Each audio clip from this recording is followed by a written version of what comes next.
Cheers. Cheers. So tell us the beginning. I mean, when you started in life, where were you from? Newcastle? I was from Northumberland. Northumberland. My father was a policeman. He was one of these rural policemen who used to travel around, posted in different areas, Northumberland, Boomer, Longbourn, quite rural places, a bit like Heartbeat, the TV series. My mother was from Gateshead. She hated being in London. Only one bus a day from where they lived. So when they had a family, I was the firstborn. My mother got a bit frustrated up there, and then they moved into Newcastle area. Okay. And I went to there. She hated being transported from here to there to there. Yeah, because in those days the police were posted. You got a month's notice to go to a different. And you uprooted your children's schooling and your mother's friends. It interrupts you basically. But when I was about 13, we got maybe 12. I got settled in Morpeth. I did most of the schooling in there, middle school and high school. Okay. In Morpeth, which was good. So in school, what did you like the best? I was pretty into sciences, to be honest with you. Biology, chemistry, physics. Okay. I was better at school than my parents ever knew because they didn't attend any parents' evening, anything like that. Well, why was that? Was there no culture of education is very important? I think in the family there wasn't really there was very few books in the house. They didn't push me. There was sort of, if there's no problem at school, well, they will not bother. Yeah. If there's no problem, don't fix it. Yes, don't work hard. Okay. So I did a lot of bit of sports. I wasn't very good at football, rugby, but I did try basketball, cricket, this sort of thing. I was always quite busy. I joined the air But training. you have a feeling that you were never appreciated at home. I wasn't. I was supported in that it was well looked after, but not academically. Okay. And when I came back from holiday, I got my GCSE results, and I said, "Oh, I've got 8 O levels." And my father just said, "Oh, can you get the stuff out of the car?" Just got back from holiday. He never acknowledged the fact that I got O levels, and I asked if It chokes me to hear that. Yeah, and then I asked if I could do A levels with a few of my friends. I wasn't like my friend.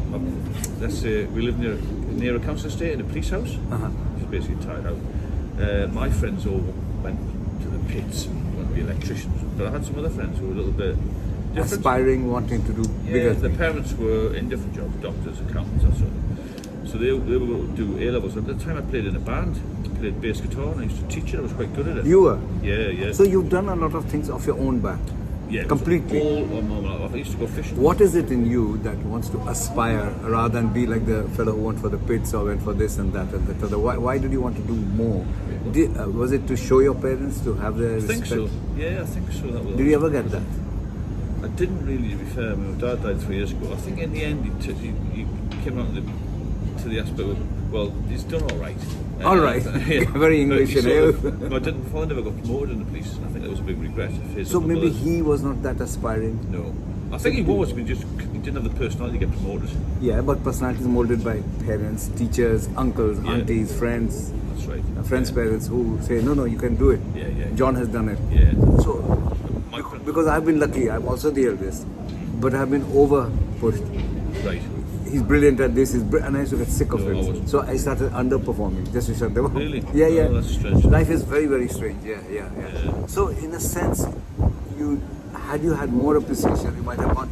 Much higher. Yeah, I wanted to do A levels, but they were against that. So I applied for some apprenticeships, and I've got 2 or 3. One was based in London with the Ministry of Defence. But my mother tried to get me into the police cadets in the Met in London when I was 16. So there was something There was in the something in mum. my mother. Yeah. My mother was a little bit different than my dad. But I did the interviews up here and I was accepted to be a cadet in London.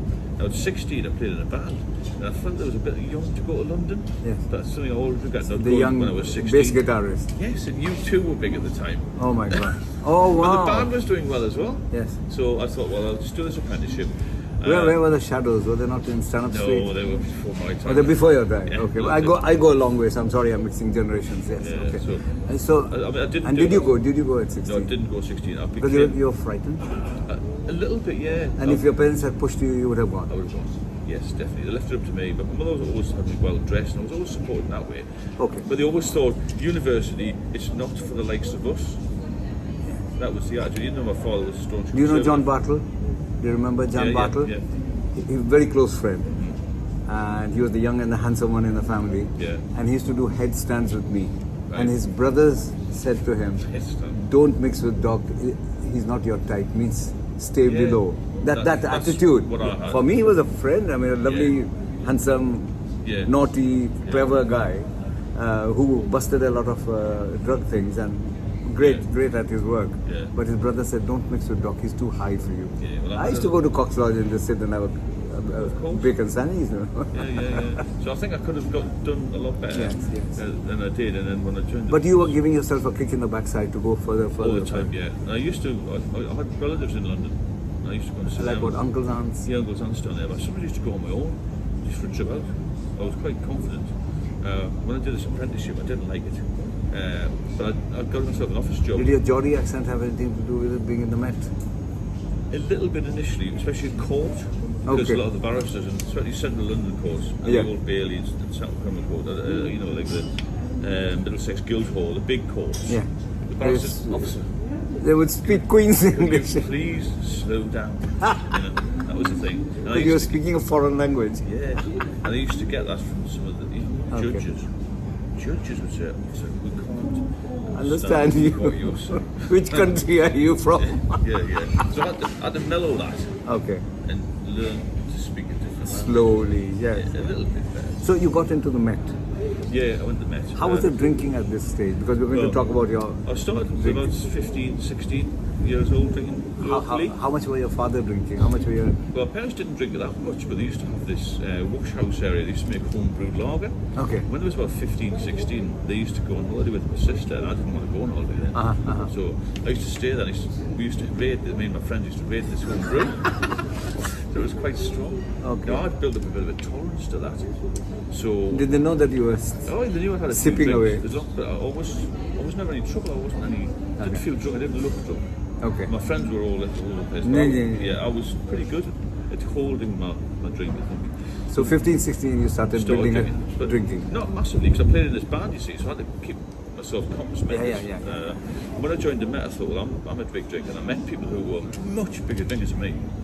How much would you say? So I was probably drinking about 4 or 5 pints. Every day? Every day. Of So lager. 4 or 5 pints, that's about 10 units a day. Yeah. That's 70 units. Yeah. And 14 is what's... I mean, you're a big Yeah. guy, so Yeah. maybe you can allow a bit more. Yeah. But instead of 14 to 70 is a huge amount. Then, That's what I was drinking. Which year? Always Which year? 4 to 5. Well, I was about 1983. okay. 4. 83, I just joined Dr. Koplowitz in this practice here. Right, okay. So I'm just trying to place myself where I was. Yeah. Okay. So I was drinking then, and I met this guy who, the night before we were supposed to go and see the chief superintendent, he said, we'll go for a drink. So I thought we'll go for a drink. We'll have 4 or 5 pints that night.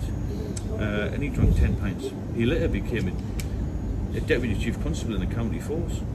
Very clever lad. He used to drink like a fish, and I sort of teamed up with him. We would go out to nightclubs.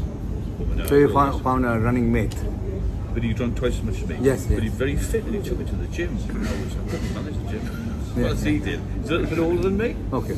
So from Very there, like a teacher, like a guru, someone you admired. Yeah, good looking lad. Who was good in his career as well. very good, very ambitious. Yeah. So I used to team up with him a little bit. I worked in South London, and after about 3 or 4 years, I did a promotion exam, and I came in the top 1%. I came, You're a clever bugger, man. I came 21 out of 2,500 selected candidates. Wow. So everybody at the station. So at every stage I find you're highly talented, but you are not in the right atmosphere to super excel. But my wife was quite ambitious. So that helped me a little bit. So, Was she drinking? She didn't drink very much at all. Okay. Maybe once a month. You know. How long did the marriage last? It lasted too long, to be fair. We had got a lot of conflict, about 18 years in the end. But we Children? had 10 years out, and the children had a great time in South No London. children. Got 1 daughter. One daughter. Yeah. She's here in Newcastle? She's Manchester. Okay. 30. Just had a grandson. Your contacts? I've just been down the same Monday and Tuesday. And she's happy that you're drinking Erdinger and Heineken with Yeah. Okay. Because She knows me what relapse. She'd seen me relapse Okay. a couple of times. So I got did the promotion exam, then I got promoted. Now I elected to go to the West End Central, which is the centre of London, and the station's on Savile Row. Well, everyone knows where Savile Row is, behind Regent Street. And I could get the underground to work there. I moved to Essex, to Epping Forest. So it was an hour from Epping Forest to Oxford Circus. I was in my element then. I didn't have to drive. And You can drink as much as you like. yeah, and everything was open 24 hours a day. It was Disneyland for drinkers. And all of the shifts, maybe, I would say not all, but 70 to 80% of the people I work with drank to excess. So you're in the culture of everyone. If you were a teetotaler, there was something odd about you. Yeah, a little bit. Oh God, without a doubt. If you're a I didn't know a police- teetotaler in the Met. Well, we're not the one I work with. Okay. There were a few people who used to go for the odd pint. But you dare not some- not drink. You had to drink. It's part of the Well, it was just job part of description. part of the culture, I think, at Yeah, the yeah, time. you yeah. know. That's Yeah, I think it was, the 80s and early 90s, and there was plenty of money about, plenty of overtime. We worked hard, we played hard, really. And it sort of caught up with me in the end. Did you ever make mistakes as a policeman, or wish you had not been that tipsy at that time? I never went to work drunk. No, but did you ever think you didn't perform at your best? I could have done better for myself, I think. I never let anybody down. Okay, so Never let anybody so you didn't underperform as far as your job is concerned. No, no. But For myself, let myself underperformed down. as far as you are concerned. Yeah, I could have. When did you first feel that? Probably when I was about 30. Okay. I'd been a sergeant for a little while. I was a sergeant in my late 20s. And you were saying, I could have done higher. Well, For me. I did the inspector's exam then, Right. and I passed that as well. Wow, yeah, good. So I was acting inspector for a while. So by the time I got to sort of 30ish, my daughter was born, Okay. and that obviously changed the dynamics of the family. My wife went back to work very quickly after Katie was born. My daughter. All this is in London. Yeah, all this is we had no family support whatsoever. My wife For went back- child minding and all that Nothing kind of at all, thing. very little, very little. Well, wife's parents lived in Nottinghamshire, my parents were in the northeast. They rarely came down other than to look after the dogs. So you feel you've been let down in many ways. A little bit, yeah. I think so. But then again, it was my choice to drink. No, but it's your choice to move away, and maybe drinking was to hide your pain of not feeling loved. I would say a little bit different to that. Actually, I used to drink when I was happy, sad, good or bad, really. Whether it was, Okay. It was one of these. I used So to it was like not a medicinal behavior. No, I like the taste. I like the feeling. I got into it was very. I got into a habit, Yeah. and I used to enjoy it. I used to enjoy the. So colour. drink was like your celebration of your success. Yeah, it was my social life. It became a big part of my social life. So, and then I got more into central. I used to love working in central London, and then we used to go to the market sometimes after night. We used to do 2:30 to 10:30, 10:30 to 6:30 a.m., 6:30 to 2:30, and after night duty, which was sort of 10:30 p.m., 6:30 a.m. we'd get an underground train, one of the markets, Borough Market in South London, where the pubs were open in the morning. They'd be packed 7 o'clock in the morning full of posts. I think you doctors, changed your nurses. job according to where alcohol was easily available. Yeah, a little bit. I think you planned it subconsciously So- or consciously. So we used to have 4 or 5 pints in the morning, then go home and sleep really well. Okay. Yeah, so after After duty. every duty, regardless You of debriefed time. yourself. Yeah. No, people say to me, you must have found the Mets really, really stressful. I didn't find No, the you job enjoyed it. stressful. Remember, the first time I met you here, Yeah, pardon me, you told me that you enjoyed it. I did. Very much so. I miss London, the buzz of it and all that sort of thing. So that's how I got into it. And that's how I developed, I suppose, problems in I felt a little bit down. So then problems anxiety. started, do you think? Yeah. So now how old are you? 40 years old then? Yeah, about 40. But What did you notice? What are the issues that were coming up? Anxiety. Anxiety when you're not drunk. All the time. Okay. Yeah, I became. It was a sort of a need to. I was working and I was sort of thinking, God, I need a drink at the end of it to make me feel better. And I would never feel the euphoria I used to feel when I was young. So you weren't getting the kicks No, I was doing and it. it wasn't working at all. And you're still feeling anxious. And were you Yeah. needing more and more alcohol to... Not really more. I just couldn't get. Doesn't matter the what fix. you drank, you never felt good. I never drank spirits or wine, you know. Only just beer. So I retired quite early. What age? 47, I think it was. I had an old arm injury. So I was retired from there. And I made a bad mistake. We thought the marriage would repair itself. We came out of London and moved north. Ended up living in Wooler, which is North Northumberland. We started a business in the Metro Centre. That was What problematic. were you doing? We're making high-end confectionery, fudge and this sort of thing. Wow. Very high profit, but long hours in the Metro Centre. Where did you come into fudge? From alcohol to police Because we saw to a fudge? shop in York Okay. and got told that the owner's there and he was ex-police. Okay. And he was doing all So right. another opportunity you saw and Yeah. you went for it. Yeah. Yeah, because I got obviously a lump sum when I retired. Well, I was so devastated that when I retired, and I had to move from London. But to move from London was my choice. My wife was pushing me all the time to get out of London. I don't know what the reason was. She was from Nottingham. She was from Lincolnshire originally, Okay. but that's where her parents were, Nottingham. But we came up here, which is a bad move. And then things went downhill from there because I wasn't working. lost my focus of London and the men, and then I just started. You lost your gang of Yeah, people you worked with. that's right. I mean, even if you stayed in London, you eventually, Still meet them. yeah, but people start finding their own Did you? ways in life. I remember going back about a year later, and most of the people I used to work with moved on to different departments or moved to different forces, or they've done. So the geography of the place had changed. It doesn't take long to change, does it? Mother's always had this saying that nothing stays the same, and I believe that. So then I got the problems with my marriage, ended up getting separated. And then I had a period where I was off for about 2 years off the drink. My parents took me to the doctors. I got this diazepam, Valium. To replace. Yeah, and that's because what happened originally. I tried to stop by just Stop. Cold bam, stop. and I had a seizure in Morpeth. Wow. And I was the ambulance service came. I was saying a disclaimer, I didn't want to go, so I stayed with my parents for that day. And by 6 o'clock, I said, "My father, I feel terrible. Can you take me to hospital?" I refused 3 hours earlier. I felt terrible. Next thing I knew, I was in a local hospital, Wandsbek General Hospital, with 2 doctors around me. And, I woke up sort of bright as a button, really. So he had a seizure, gave me some Valium, and told me to go and see the GP the next day. And then she prescribed me this diazepam. for In 7 days. reducing dose. Yeah, I think it was 7 or 8 tablets first. And you sort of taper it down. Yeah. And then I felt really good after about 10 days. So I stayed out for about 6 months. So 6 months you stayed absolutely alcohol-free completely. And I thought, oh, it's really good. And then I had a date. I had to meet a girl, and I thought, I've got a couple of bottles of Stella in that cupboard. So I thought, I'll just try one. And the taste was like nectar. I've never felt such. It's like remembering the past and everything all came back to you. Oh, do With it a again. smile on your face. Back in the game. So I had a couple of them. And What happened to that girl though? Oh, I didn't see her again. She Okay. was a bit of a goth type. So, okay. But So that was just an example. So And then you started drinking Still again. gone, and then I got myself in a bit of a mess again, so I went back to the doctors again. Same doctor said, "Oh, you must stop and stop." Then I stopped for about 2 years, a year and a half. And I was. Which year? Which year? Oh, goodness me, that must be about. 2010 something? Yeah, maybe 28, 2010-ish. Okay, Yeah. okay. And then I went back on again. It just happened to be a nice day, and I thought. So you've been on and off and on and off. But when they were up, they were up. And when they were down, they were down. No, but there's something about you that you can do without alcohol for a very long time because you got a very strong will. Yeah. Well, after that, I was off for about 20.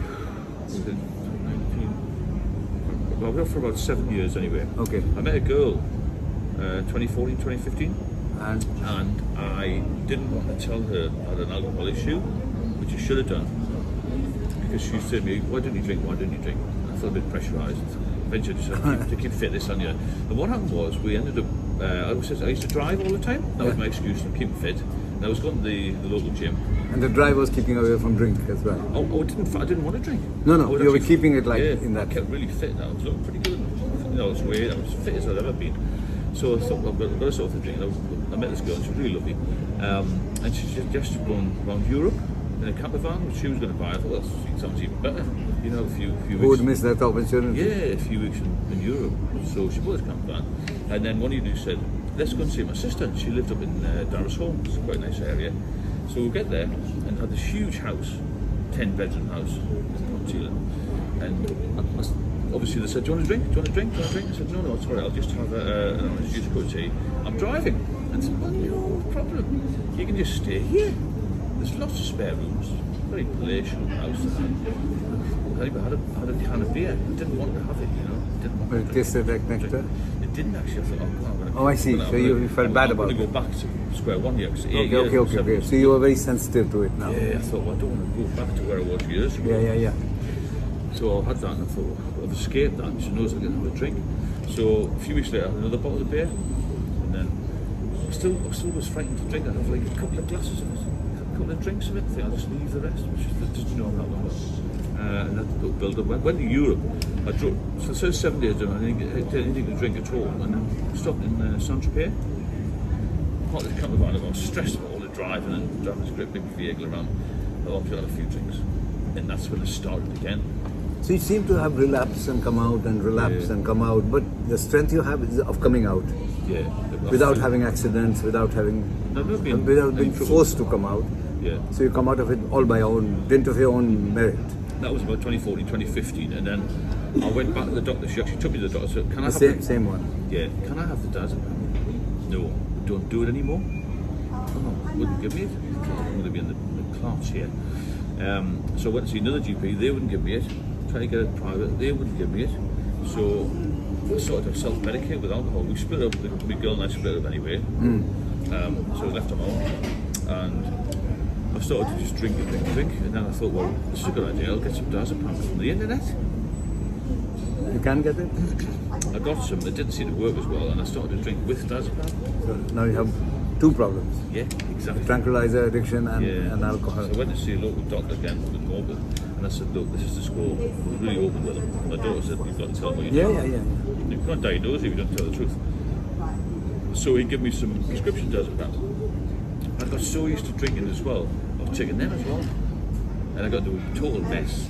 And I just feel, I was sort of trapped in my own flat really. So I had another flat at the time on the quayside. So I moved down there thinking it'd be better. But it was worse because there was more pubs. In the end I became so weak I couldn't even walk very far. I used to get taxis and stuff like that. In 2019 I got blue lighted in the RVI. And then that's how I'm now sober. 2019, you said, "Now this is it. I don't want the rest of my life to go down the pit."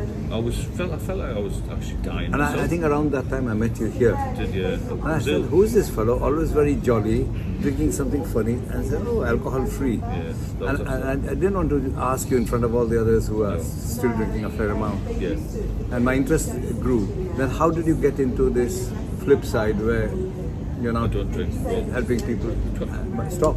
Yeah, well, Other people. 2019 I was told I had ascites fluid, which is a build-up of suspended. As you know the score, it's fluid that the liver can't deal with it. And I've also had spontaneous bacterial peritonitis. And I was told at the time the two things combined, only 50% survive. Yeah. So I was in acute medical ward for 2 weeks. And a chap called Christian Dever, who was head of acute medicine, said, if you drink again, you're going to die. Simple as that. Somebody has to lay it out. Yeah. That was it. And so then I was discharged, went to live with my parents. I couldn't look after myself. 2019, November 19, I went back to the Freeman Hospital, Specialist Liver Hospital, and they told me my sodium level was quite low, but I had to drain this fluid off, because the fluid builds up. And I had another seizure in hospital. And I ended up in intensive care in the middle of the night, and I put this great big needle down through my neck and managed to get my sodium level up.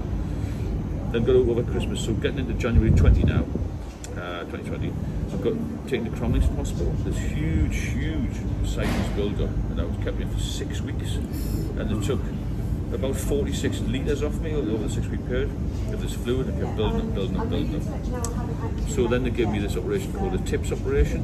They put a little shunt or a stent into the portal vein, and that normally works on the sites to get rid of the fluid, but it didn't work on me. So I had to do it again. In the meantime, I had a huge hernia. It split, so I nearly bled to death as well. So many complications to it, and then after that I eventually got a little bit stronger, and that's where I'd never ever drink again. The pain and the... You had to suffer enough to not go back. Yeah. We all need that. Yeah. And what amazes... Otherwise we don't learn. I'm a bit like you, I'm also very strong-willed. I can do it.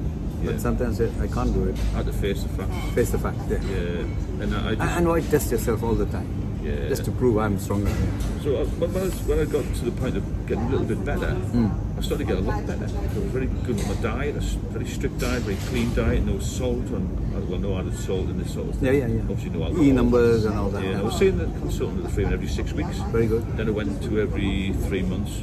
Now it's every 2 months of a scan and this sort of thing, and everything's going well. And even the consultant who first saw me in 2019 said, if somebody had told me to get back to this level of health, I wouldn't believe it. Yeah, basically. True. But it also shows that it's all here. Where there's a will, there's a way, kind of thing. Yeah. So what else have you changed? I mean, you're now teaching people to stop. You're putting lots of videos out, which I admire. Yeah. Because it's very difficult in this milieu to do positive news. Everyone's after, have you seen the war? Have you seen this? Have you seen that? But you're doing something very positive. That's why very early I said to you, let's meet up. Yeah. I'm basically trying to get people to realise that it's a killer. And to me, and friends of mine I've got now, it's slow suicide. And I've read various reports that say if you're an alcoholic or a really heavy drinker, it will take 20 to 30 years of your life. It's a huge chunk of life. How much money were you spending at the worst time? Probably Per week? about, I would say £1,500 a month Just to damage yourself. to kill myself.